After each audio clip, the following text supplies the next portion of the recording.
ബാധിതനായിരുന്ന 69-കാരൻ PM മാത്യുവിന്റെ മൃതദേഹം സെമിത്തേരിയിലേക്ക് കൊണ്ടുപോകവേ ഓടിയെത്തിയ നായയുടെ കാഴ്ച പ്രേക്ഷകരുടെ നെഞ്ചിലും വിങ്ങലുണ്ടാക്കുമെന്ന് തീർച്ചയാണ്.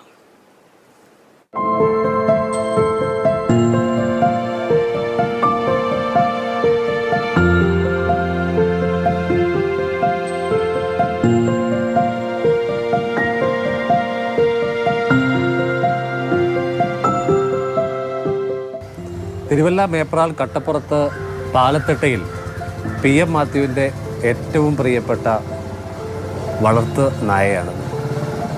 പിന്നെ 4 വയസ്സ് പ്രായമുണ്ടല്ലേ?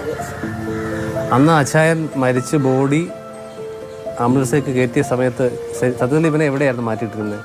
പുറവശത്തെ ഒരു റൂമിനകത്ത് കഥവെല്ലാം കടിച്ചു പറിച്ചു ചാടി. നമ്മൾ അവനെ സുരക്ഷിതമായിട്ട് അവിടെ ആക്കി അവനെ മാറിപ്പുണ്ടാക്കുമെന്ന് അറിയാം.